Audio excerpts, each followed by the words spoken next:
So I just really want to understand what's currently wrong with these people. You have a man who is inciting violence, and that's the person you're crying over?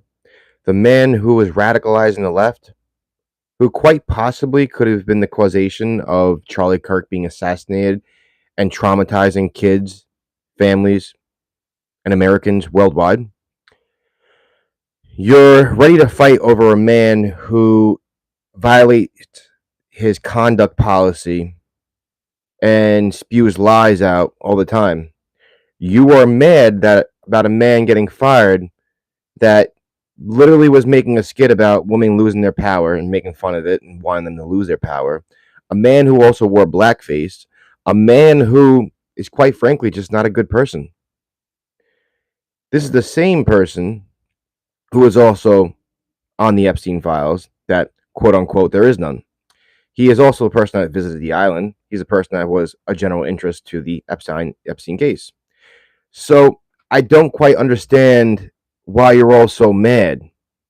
Now you're mad and willing to step out and walk out and do this and fight this and break this and destroy that when a man just got murdered for giving you a platform to speak on, for giving a platform for someone that was his counterparty or counter belief, but gave them the choice and the time to give him maybe a change in mind, maybe some knowledge that he didn't know.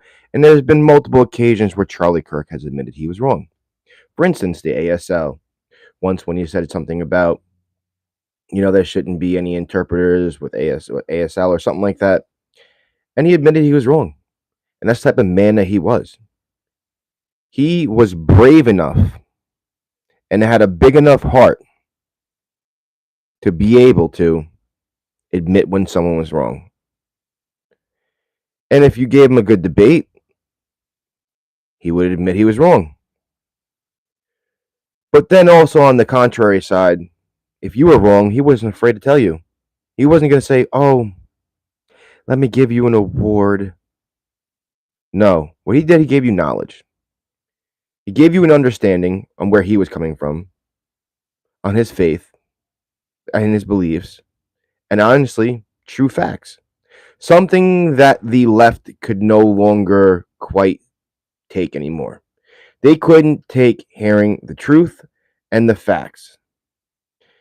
And what do people do who are usually guilty when you go ahead and talk to them about it? Think about it. We're thinking, right? Oh, so when a criminal and you tell them the crime that they did, they usually lash out, right? Or when a kid is caught doing something wrong, they lash out, right? So what happens when we start confronting the people who are wrong, the people who are crazy and everything? Um, it looks like they lash out violently. Now you're mad about the anti-Tifa group being marked a terrorist group. Um, I wish I can go ahead and just show you right here, but I do have documents of how people are saying they're anti-FIFA, and then following along with that, saying they want to shoot the president or they should go ahead and poison the president. Now, when Biden was president, and us conservatives did not like Biden, we didn't want him to die. We just couldn't wait for the 4 years to be done because we knew how much destruction the left has created, how much division the left has created. So we hoped that the truth would come out about his age, his well being. He's not mentally fit. That's what we were hoping for. We didn't hope for him to die because at the end of the day, the man is still a human. At the end of the day, no matter how he treats his family, no matter how corrupt they are, they're still humans. They still have families and they still have kids. Okay? And that's the one thing that these radicalized left needs to understand is that at the end of the day, everyone is a person and everyone should have someone that they love. And when you stop remembering that, then what you're doing is becoming a criminal, an animal like yourself. You want to go live in the animal kingdom, then go out into the deserts and live in the animal kingdom. Live off the land and try and kill or be killed by the animals. You know, they say we're the highest on the food chain, but quite frankly, a lot of you have never touched grass. And quite frankly and quite honestly, I really hope you don't do that because I don't want to see you get hurt. What I would like to see happen is people wake up and realize we're all humans. You don't like what I have to say, that's fine. That is totally fine. You don't need to destroy someone's career. You don't need to break their business, kill them. You don't need to do that. Now, there's things that are called accountability as well. Now, when you're celebrating a man's death for no reason, and you're doing it while you're working, dehumanizing people, that's code of conduct. You're representing a company. Now, what you also need to realize is the fine lines in documents and laws incite to violence, threats.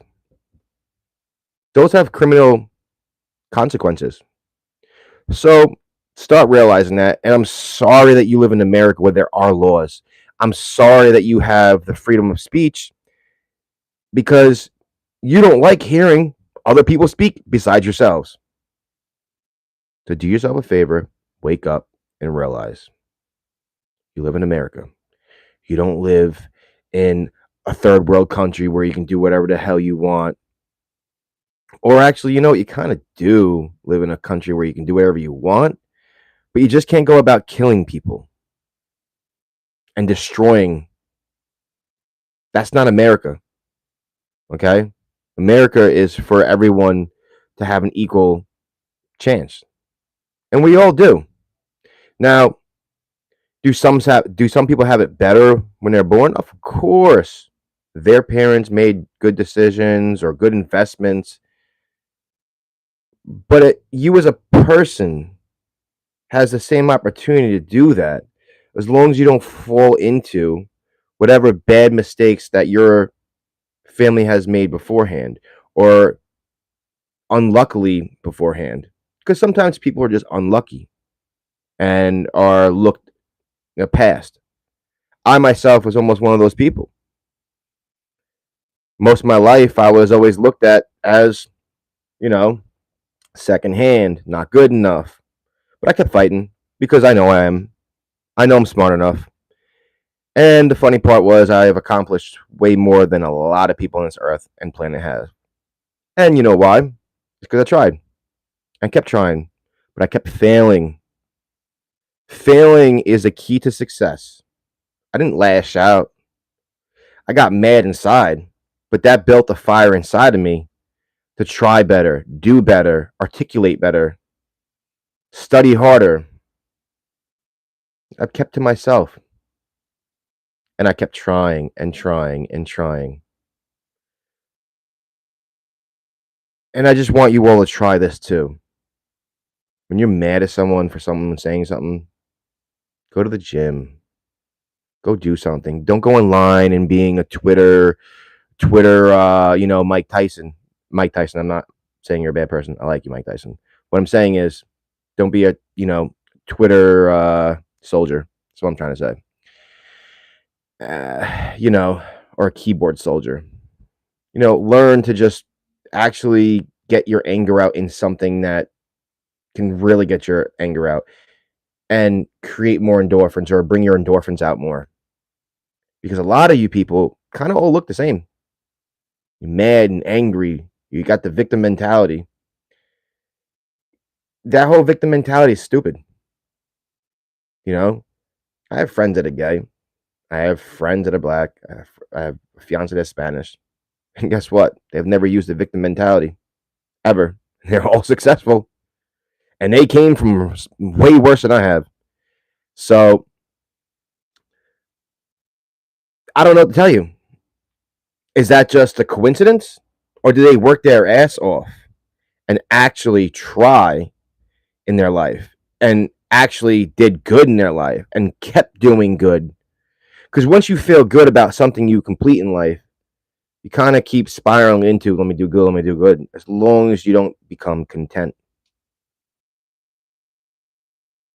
So, Alpha American Joe out. I hope someone hears this message and wakes you up. God bless you. And I pray that, one day America really wakes up, because this whole division is not good. Goodbye.